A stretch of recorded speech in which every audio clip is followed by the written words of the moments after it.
everybody. It's Lyssa. And it's Renee. Welcome back to the Right Hand Gals podcast. Today, we are talking about side projects, and we're also going to be going over some of our frequently asked questions, some FAQs. Okay, so I have a funny story about FAQs. Okay, tell me. Whenever Cameron and I were creating our wedding website, I said, should we do an FAQ section? And he was like, yeah, that sounds great. What should we put in there? And he goes, and I said, oh, I don't know, just some facts about us. Because I thought FAQ was facts. Facts? Oh. Until I was 25 years old. Wait. What did you think the whole thing stood for? I didn't know. I thought it was just facts. Facts. Facts. Like an abbreviation for, I get it. An abbreviation for facts. Facts. Oh. Wow. Stay tuned, everyone. We are smart humans over here. I just had a blonde moment, I guess. So if anybody else out there is thinking that FAQ, facts, are facts, indeed they are not. They are not. Frequently asked questions. Frequently asked questions. That's what we're going to be talking about today. But first, we're going to talk about side projects like Lyssa was saying. Yes. I don't know if you know this, but we work full-time. Mm-hmm. But we still have some side projects going on. Do you want me to go first? Yeah.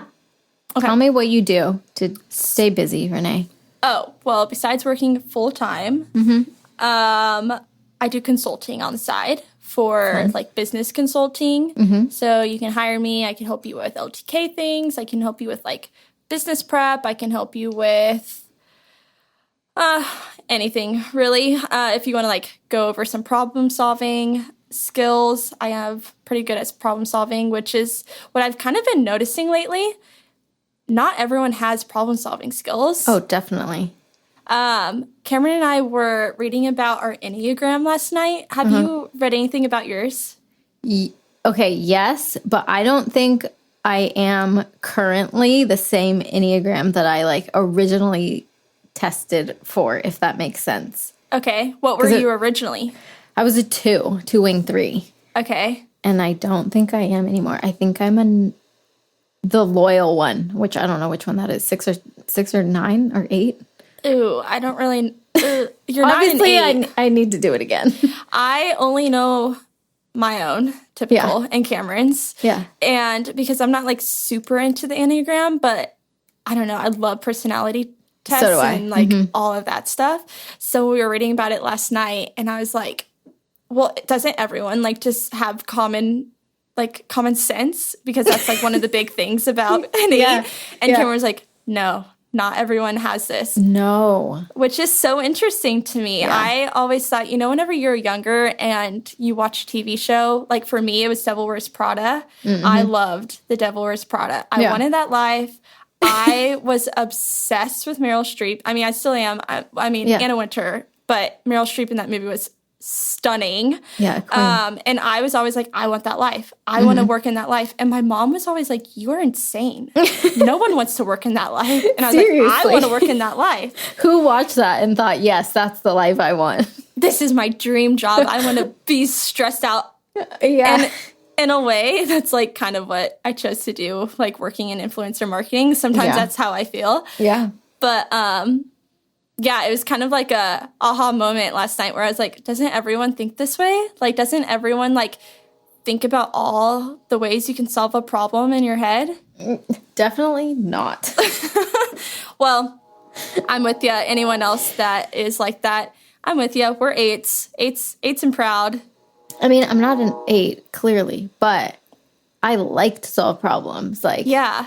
I would just prefer, hopefully you can't hear that train. But I would just prefer to, not have to solve problems. I love it. I'll, lay in bed at night and think of a problem and then try to solve it and then just be so happy. Yeah, we are on different planes on that one. It's fine. That's why we made a podcast and we're talking about ourselves. But yeah, so I'll do that, which consulting is basically just problem solving and coming up with new ways to help grow someone's business. So I enjoy that so much. So I do that on the side. And then Cameron, my husband, is a full-time musician. So I help him on the side, kind of. Yeah, you guys were just traveling, right? Mm-hmm. Yeah, I don't typically go on the road with him, but I did last week. It was really fun. We went to Alabama. There we go. Went to Talladega, Alabama. Okay. It's everything you've heard is true. Okay, good. I really hoped so. And then we went to Atlanta. And it was a long weekend, and I just remembered why I work in the industry that I do. Because by the end of it, I was like... Wiped. I can't do this. Yeah. Talk to people all day. How many hours driving? Holy cow. I mean, to Talladega from Nashville, it was 3 hours, I want to say. And then from Talladega to Atlanta, it was 3.5. Wow. And then Atlanta home was 4. So we got home at like 4. No, I'm sorry. We got home at like 2:30 a.m. Oh my gosh. I have a bedtime at strictly 10:30. So rough night for Renee. Yeah, for sure. It blows my mind though that you can get into like an entirely different state in 3 hours. In 3 hours, I'd be in San Diego, still in California. Yeah, Tennessee touches like, don't fact check me, please. I think like 8 different states. That's insane. That's so cool though. I know. That's so many like fun little like weekend trips that you could do so easily. Yeah, totally. Which is kind of why I think Nashville is turning into the new LA for musicians. Yeah. Because 1, it's cheaper, and 2, it's so easy to travel here. Yeah. So yeah, I was on the road last weekend, so I help him. Like I said, he's a full-time musician and needs all the help he can get, you guys. He is a man at heart. As he is editing our podcast. Love ya. Yay, thanks. But yeah, so those are like some side projects. We also own a home in Nashville, so all the homeowner things. There's a lot of homeowner things. Yeah, those are, I would say, my like top 3 side projects. I think owning a home in itself is a side project. Yeah. Like it is at least a part-time job. Yeah. If you're in my shoes, it's another full-time job. Yeah. So Lyssa is literally remodeling her whole house. So she has side projects for days. For years. Honestly. For whole years. Yeah, we bought a fixer a couple of years ago, right before we got married. And my dad is a general contractor. So, like, I don't want to say I know what I'm doing, but, like, it makes sense to me. And, like, I can figure it out. But Michael, my husband, does, like, most of the big stuff. And then I stand there and say, yeah, that looks good.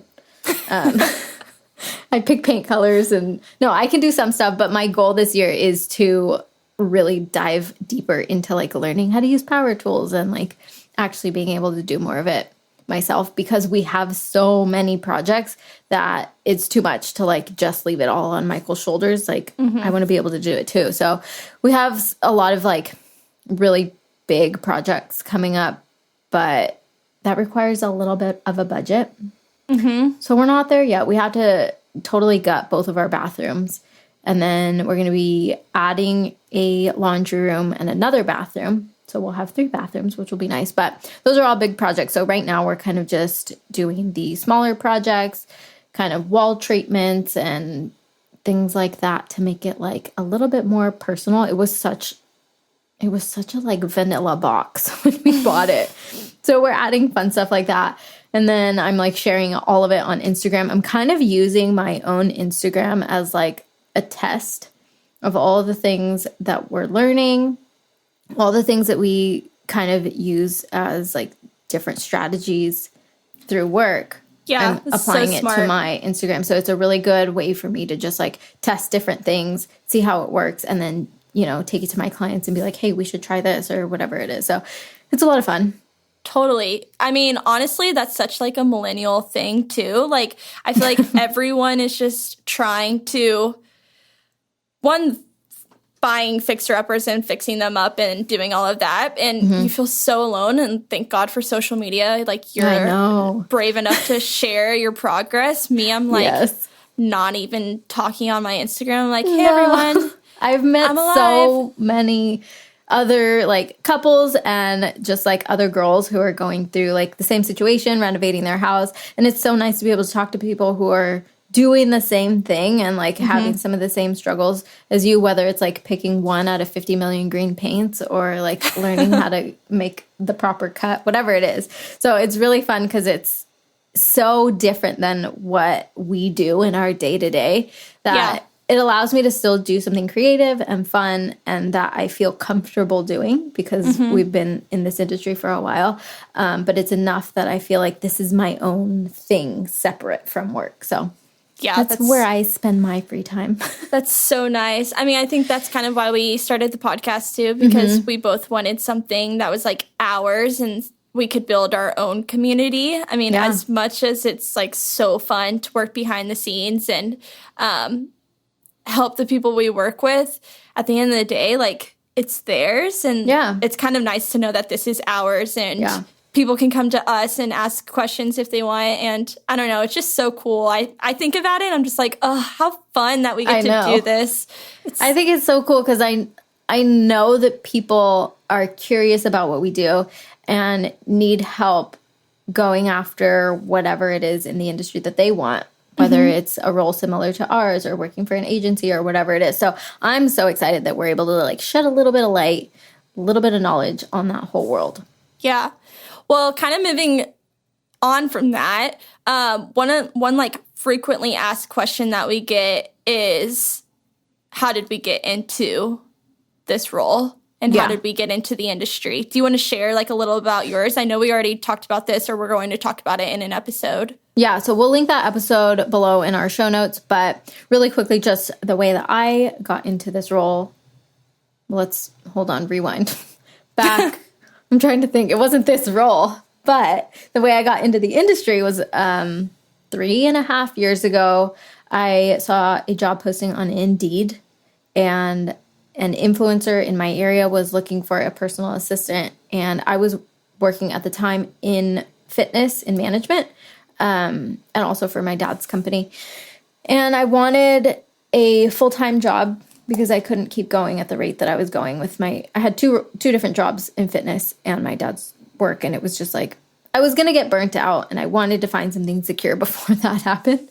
And so I found that role and we just clicked. I really just wanted to work for somebody who I felt had my best interests and like I felt like I could learn a lot and grow, and all of those boxes felt ticked. So I took the role, and then fast forward to August of 2021, I launched my own business. Totally different. You can't really like find, I feel like, a posting for what I'm doing now. Right. But just having my foot in the door, I kind of knew like where to go.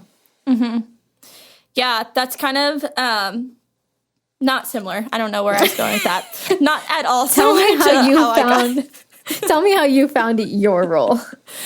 I found my role simply, the only thing was networking, which we're going to do a whole other I am horrible at networking. I am like the queen of networking, I feel like now, because we're going to learn so much. I mean, networking to me though, like I feel like some people are like, oh, I like went to this convention and found this person. I'm just going to talk to them and we have similar interests. Like networking to me is almost just like DMing someone nowadays and like the day of social media. So like even with Lyssa, I technically was networking whenever I reached out to you on Instagram and was just like, help, I need help with the industry. I almost feel like it's more relationship based. Totally. Now, like you really truly want to like cultivate that relationship versus just like, here's my card, give me yours. Yeah, exactly. And so whenever I got into the industry, I was talking with my neighbor who worked in marketing. And I mean, you guys, there are so many different areas of marketing nowadays, but she worked for a magazine in Nashville at the time and was just friends with someone that was starting an influencer marketing agency. I talked to that person. She introduced me to the influencer that I work with now, and we really hit it off. And kind of like what Lyssa said with that, I do relate with that I just wanted someone like one that I could learn a lot from, that I could grow with. And she was just that person. And we've really like grown so much together and like grown different businesses.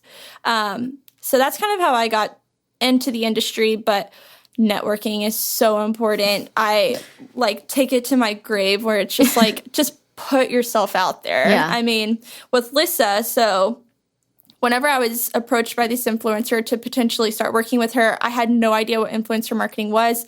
We said this in the other episode too, but had no idea because it's just like, there's no information out there. There's no Google. You can't Google anything about this industry, especially 2 years ago. So I reached out to the only person I knew that actually worked in the industry, which was Lyssa. Me.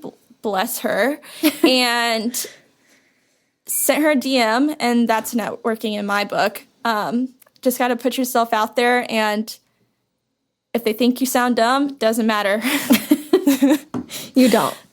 You don't sound dumb. Most people who are interested in networking or cultivating relationships in their industry or any industry, whether it's a personal relationship or a business relationship, are so more than willing to talk to you and, find out what you're about. And I just think no one is ever going to shame you for that. So you really have nothing to lose. I agree. I think that's such like a early 2000s high school rom-com movie where it's like there's the mean girls are like, ooh, she's like trying hard, we don't like her. Like that's just not a thing anymore. No. If you aren't trying hard nowadays, it's kind of like, okay, well, I don't know. Right. Yeah. That's when it's kind of like not cool. I feel like people that are actually hustling and trying hard, I think just having pride in what you're doing is what it really comes down to. Whether that's you starting at the very beginning or you've been in your role or job or industry for 15 years, it doesn't matter. As long as you still have pride and like true passion for what you're doing, I think that's what shows through at the end of the day. Yeah, I totally agree. And then when it comes down to like finding jobs similar to ours or roles in the influencer industry, I personally think today the best place to look is LinkedIn. I agree. I totally agree. There are so many different roles.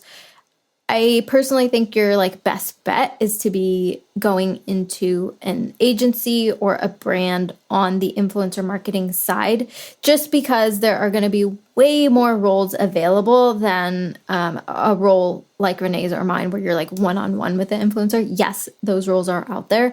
They're just not as like easy to find. Yeah. You probably won't find it on LinkedIn. I think you can definitely reach out to an influencer that you're interested in working in. Like I said, there's like, you have nothing to lose. Yeah. And that comes back down to those relationships and networking. Yeah. I saw the other day someone that was recently started working with an influencer, and she asked her how they connected basically. And she said, honestly, like I ran into you once. I told you straight up I wanted to work with you. And then I saw you one more time. I followed up in person with you. Yeah. And how bold is that? Yeah. Can you imagine like face to face being like, hey, I want to work with you? Yeah. If someone ever said that to me, I'd be like, you're hired. Right. Like, if me too. You have the guts to come up to me and say to my face that you want to work with me and why you want to work with me. Yeah. Oh my gosh. I think it just shows so much like confidence, even if like you're faking it, because I'm a big believer in fake it till you make it. So even if you're on that side of it, I just think the fact that you're willing to go up to somebody and be like, hey, I want to work with you. That means at least you know what you want.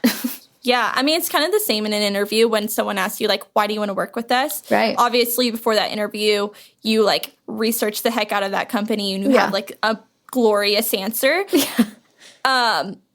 But with this, like, when you know you want to work with someone and then you're telling them to your face, I don't know. It's just, like, so impressive to me. I was so impressed whenever I heard that.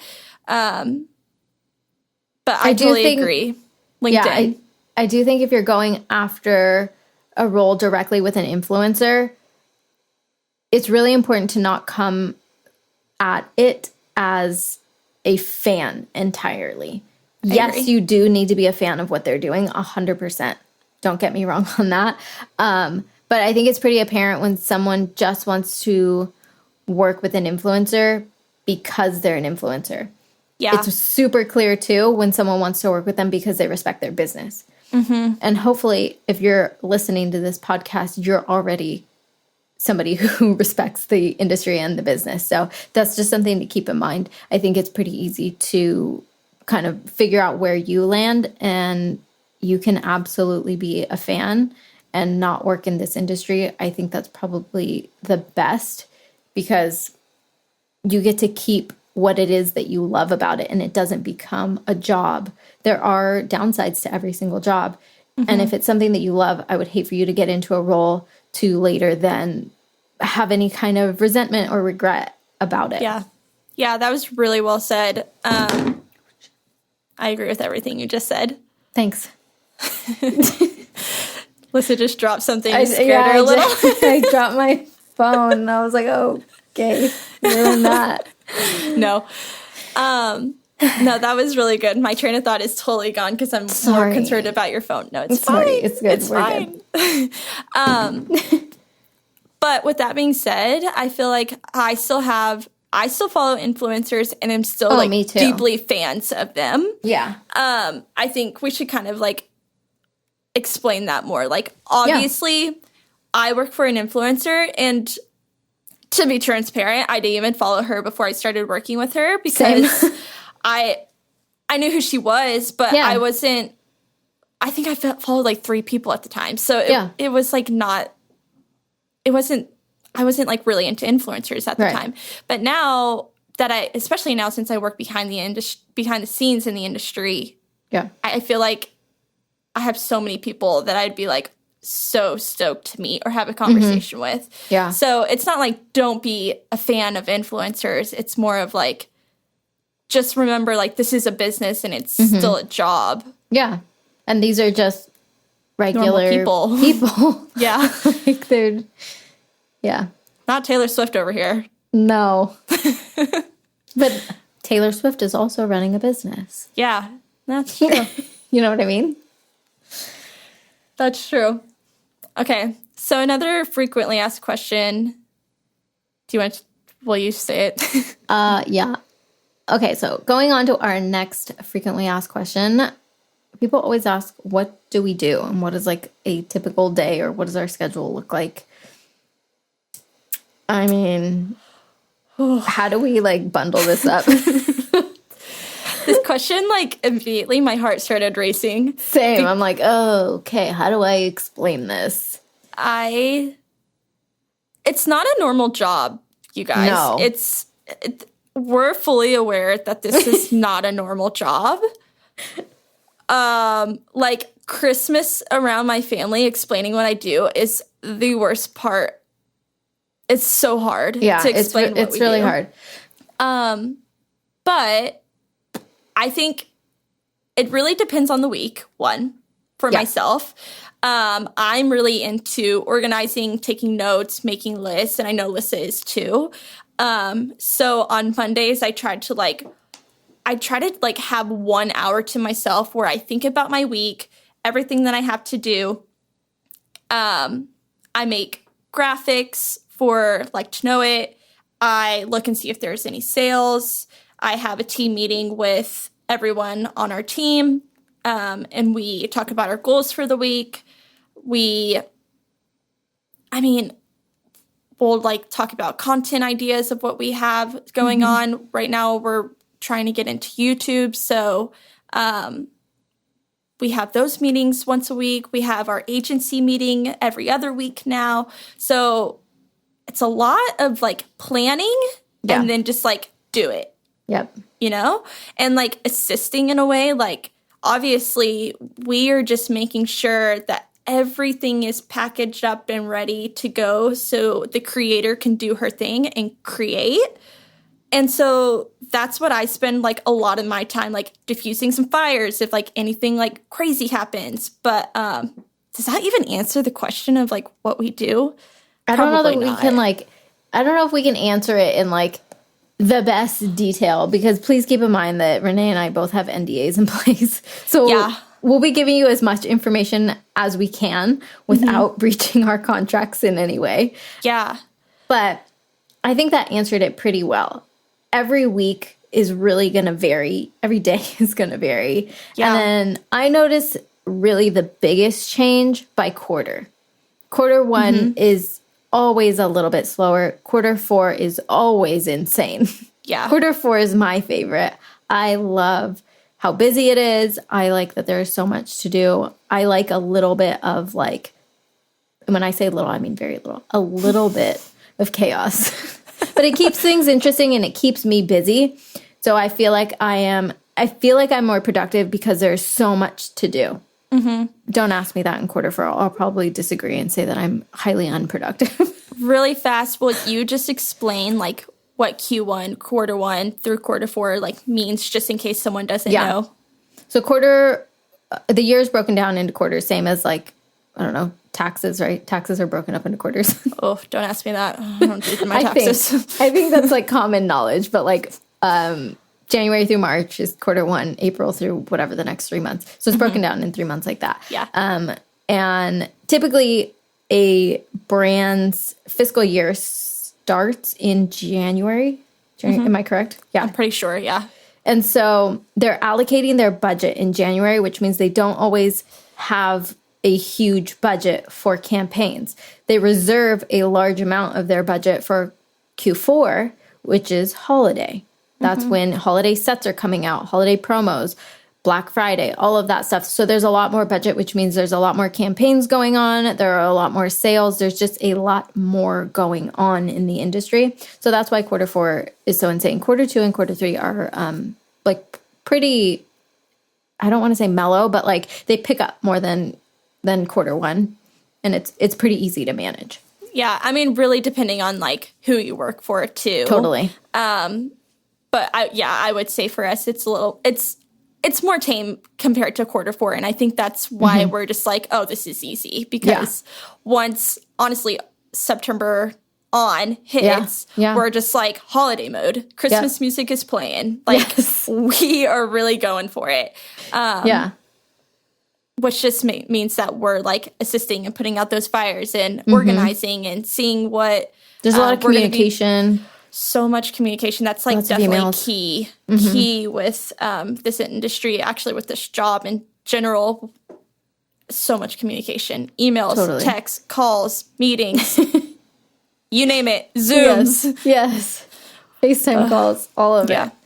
So when it comes to my, I guess, normal schedule or day-to-day, mine looks a little bit different just because I have multiple girls that I'm working with. So on a typical week, Mondays and Tuesdays are the bulk of my calls and meetings. So I like to have a call or FaceTime or even just dedicated like voice memos back and forth with each girl at the beginning of the week to kind of hash out what we're doing that week, see what campaigns are going on and what our strategy is for that week for sales or just in general if they need any kind of like inbox clean outs or like anything like that. Then we figure that out.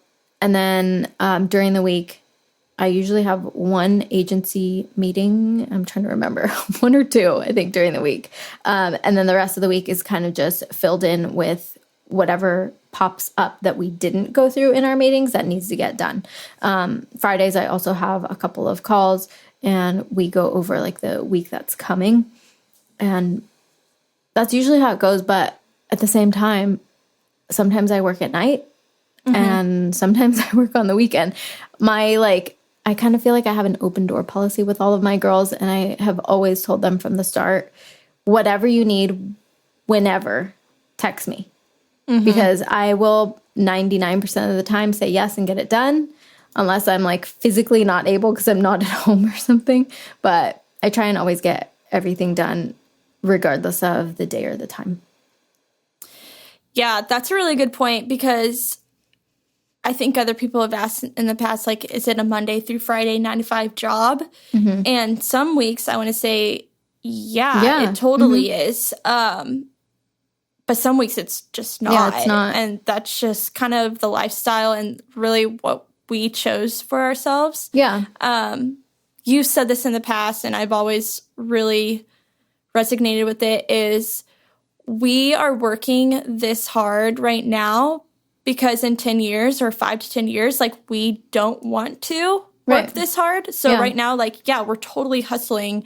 We're totally working like odd hours and working different days of the week. And that's just like part of our schedules, but that's just like part of what we are choosing to do because one, we love our jobs and we want to work in this industry for a long time.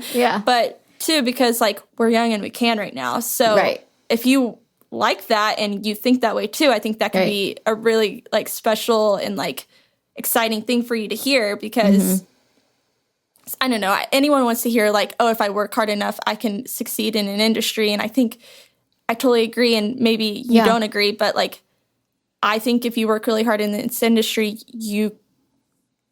there's so many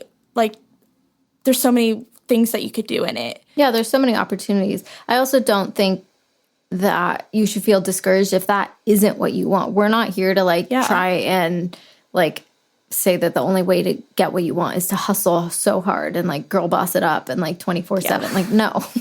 That's not for everybody. That was not for me 10 years ago, I will tell you. I wanted a job that I could go to, and at 5:30, when the day was done, I wanted to leave my job where it was and go home and live my life. That's okay.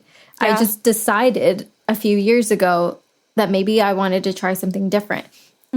I might not want that in 10 years, but I might still want this in 10 years. I like it now, but I have no, like, I don't want to be the person that sits here and says, this is what I want in 10 years because everything can change. Yeah. So there's no way to know. So I don't want to sit here and tell you, like, this is what you should or shouldn't be.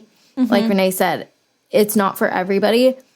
But I think as long as you know what you want, set those boundaries and stick true to it when you're going out and interviewing. Yeah.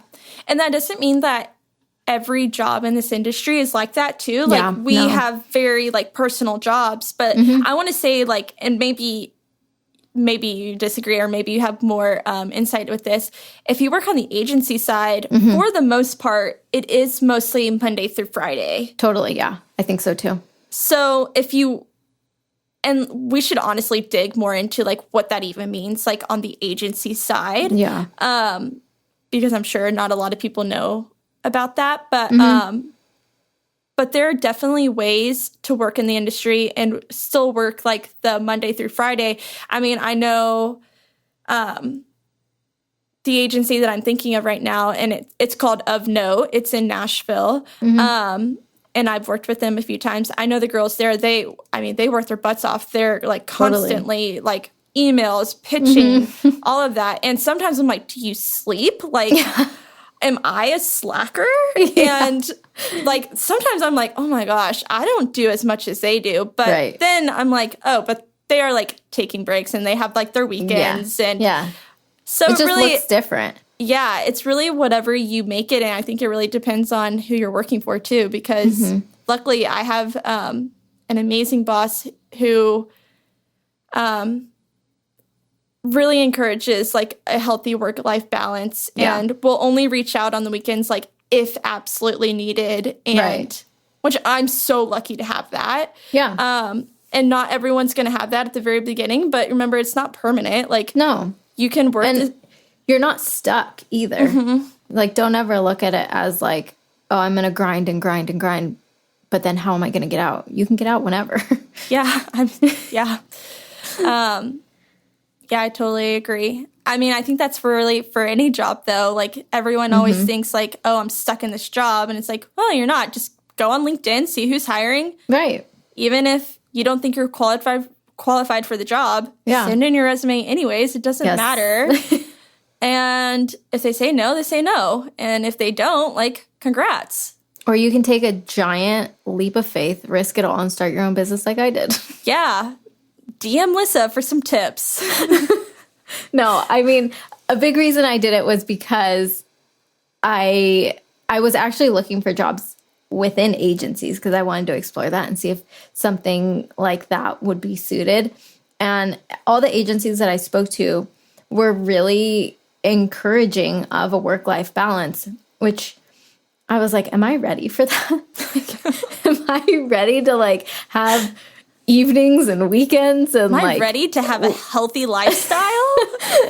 And honestly, at the end of the day, it just came down to like, I kind of want to try and build something for myself, like we talked about, so that I have it in the future. I have no idea what this is going to lead to. But in the meantime, could I take tomorrow off if I wanted? Yeah, I could. But will I? No. Most small business owners don't take time off because no one's there to tell them, hey, you have this many hours of PTO. You can take it. Mm-hmm. I know I could take tomorrow off, but I'm not going to. Michael's like, please take the day off tomorrow. I know. Oh, poor guy. Yeah. I mean, I feel like that kind of answers the question. If it doesn't answer the question, like, please send us a kind message and let us know if you want us to elaborate. I mean, we can try our best, but like Lyssa said, we did sign an NDA. We can't share anything and everything, but we can definitely share what we think will help you be able to work in the industry and work with an influencer. Totally. Our number one question. Our number one question is, what is it like to work for an influencer? Tell me, Renee. What is it like to work for an influencer? Well, it's just like what it's like to work for your boss at home. Yes. Thank you. That was the best answer you could have given. They are normal people. Yeah. They, again, have this very unique job and very cool job. I don't want to if we didn't think it was cool, we wouldn't be here. Totally. And but they are just normal people. I mean, they have goals just like everyone else, and they're just working in another way. And honestly, in a way, we're just working in advertising. Yeah. It's just the 2022 version of advertising. Yeah. You usually see billboards or commercials on TVs. Now you see those billboards and commercials on Instagram and TikTok. Yeah. And we basically work for those people. Yeah. But yeah, I kind of want to know, like, what is it that you're asking with this question? Oh my gosh, you know what we should do? We should do an assumptions episode. Oh, that would be good. That'd be so funny. Because I feel like this question is probably loaded. And we're not going to answer it in however way they're hoping. Well, I want to know, like, do they want the tea? Because, like, I don't even have tea's not even brewing. Like, No. we got cold water over here. I mean, I hate to, like, be this person and be like, oh, it's so great. There's, like, everything's normal. But, like, everything is normal. It's so chill. Honestly, what I think it comes down to is, like, you see a lot of drama in workplaces with a lot of employees, a lot of different personalities. I think the fact that, for the most part, our teams are all small. There really isn't an opportunity for drama. Yeah, I mean, that's all it is. I think having these girls in their influencer roles have to be good communicators in order to succeed do these in campaigns. The industry. Yeah, totally. And in that, we are so lucky because we have an excellent example of communication, first of all. And second of all, anything that we have to communicate, we get to do it with somebody who is really good at that. And I think that also helps. There's no drama. Any conflicts that could arise are probably due to miscommunication. So they're pretty easy to resolve. But I mean, I could count on one hand the amount of times that there have been fires that needed to be put out. You know what I mean? Within the team. Like, it's just, it doesn't happen often, really. Yeah. I mean, I feel like we're always on, like, the same page. And like you said, like we said earlier, honestly, is communication is really key to succeed in any team or any job and position. But that to say, like, there's definitely, like, bad eggs. I mean, there are definitely influencers or people that work in behind the can I speak? Behind the scenes that are just like not, oh, I hate to even say this, but not here for the right reasons. Totally bachelor moment here. But like there's people everywhere that's like that. Yeah. And we're so lucky because we work with some really cool people, and we interact with some really cool people. But for the most part, like, yeah, there really hasn't been anything crazy. I would say just don't go after this job if you're hoping to like get free trips and free stuff and like stuff like that. That would be if. That's what I would assume someone might be asking by what is it like to work for an influencer? Do we get free stuff? Do we get to go on free trips? Do we, you know what I mean? Yeah. Yeah, we get free stuff sometimes. Yeah, but product, but that to me it's a great perk, but it doesn't make up like the core of your job. And it's just a nice like perk. At the end of the day, I care more about the relationships that I have with my girls and with the brands that we work with. And like that's really what makes working for an influencer so exciting. Yeah, I totally agree. That's a good way to end that question, but I do think we should do an assumptions episode of what everyone thinks it's like, or like, I don't know. I would love to hear what people think. Me too. Are there any more questions? I think that was our last fact. I didn't see the S on my thing. I'm like, oh, fact. Okay, Cameron, cut that out. So hopefully that answered some of your frequently asked questions. You can always shoot us a DM or send us an email. Our email will be in the show notes below. And this is not going to be our last like question type episode. No. We'll do more of these. I mean, I think one thing that we're really excited about with the podcast is having a conversation with everyone and like doing more question boxes on Instagram. And if you don't follow us on Instagram, follow us at the Right Hand Gals on Instagram. We'll leave a little question box, or you can always just DM us and ask us a question. But yeah, I think that's one thing that we're really excited about is like having an ongoing conversation with everyone. And we have been getting a few DMs and messages, and it's so encouraging to like hear everyone's so excited and has questions, and we're so excited to answer the questions that we can and try to help get y'all into this industry if you want to, or just give you more insight into the industry. Yeah. Cool. Well, we will see you next week, and bye.